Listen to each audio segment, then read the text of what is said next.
రాష్ట్రంలో నకిలీ విత్తనాలు సరఫరా చేస్తున్న కంపెనీల మీద కఠిన చర్యలు తీసుకుంటామని హెచ్చరించాడు seed corporation chairman Anvesh Reddy.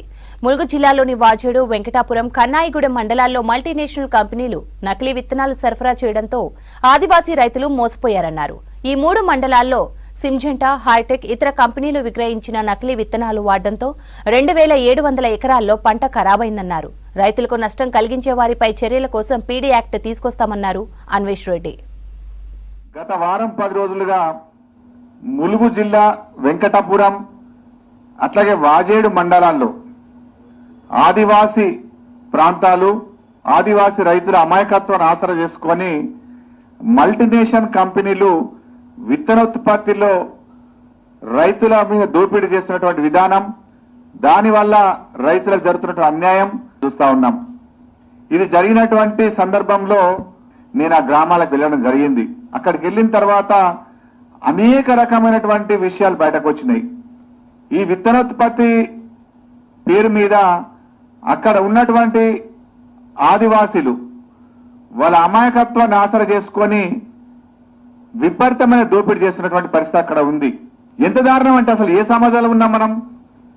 అరే ఎవడన్నా దుకాణంలో కొంటే ఎంత కొట్టమని బిల్లు ఇస్తారు, కానీ ఇక్కడ కనీసం రైతుకు ఏ రకమైనటువంటి బిల్లు ఇవ్వకుండా కేవలం ఇచ్చినటువంటి ఎరువులు, పురుగు మందులు రాసి వీళ్ళకిష్టం వచ్చినటువంటి ధరలు వేసి పంట వచ్చినాక రైతు దగ్గర లెక్కలు వేసి ఉల్టా మీరు మాకే తీరేందని చెప్పేసి రైతు దగ్గర వసూలు చేస్తున్నటువంటి పరిస్థితి అక్కడ ఉన్నది. ఇది కేవలం ఇద్దరు వ్యక్తులు.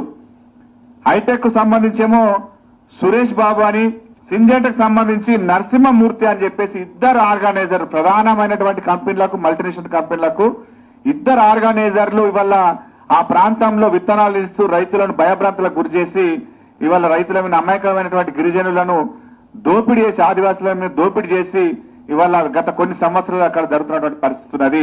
ముఖ్యమంత్రి గారు కూడా చాలా సీరియస్ గా ఉన్నారు. దీని మీద ఒక పూర్తి నివేదిక ఇచ్చి ఎవరైనా సరే, ఎంత పెద్దవారైనా సరే ఈ ఆర్గనైజర్ల పేరు మీద దోపిడీ చేస్తారో వాళ్ళందరి మీద కఠిన చర్యలు తీసుకొని నష్టపోయినటువంటి రైతులకు ఆదుకునే దిశగా ప్రభుత్వం ఒక ఆలోచన చేస్తున్నటువంటి విషయాన్ని మీ ద్వారా మేము ఈ రైతాంగాన్ని చెప్తా ఉన్నాం. అట్లాగే రాష్ట్ర స్థాయిలో ఒక విత్తన చట్టం తీసుకురావాలనేటువంటి ఒక ఆలోచన అది. రాష్ట్రంలో ఏదైనా రైతులకు ఇబ్బంది జరిగితే వెంటనే వాళ్ళ మీద పీడీ యాక్ట్ చేసి వాళ్ళ మీద నష్టపరిహారం ఇప్పించేటటువంటి ఆలోచన మీరు చెప్పినట్లుగా ఎన్నికలు హామీ ఇచ్చినాము. ఆ దిశగా ఎవరైతే ఎక్కడైతే ఇది నిజంగా ఈ రైతుకు నష్టం చేసిరన్న దగ్గర ఖచ్చితంగా నష్టపరిహారం ఇప్పిస్తున్నాం, కేసులు చేస్తా ఉన్నాము.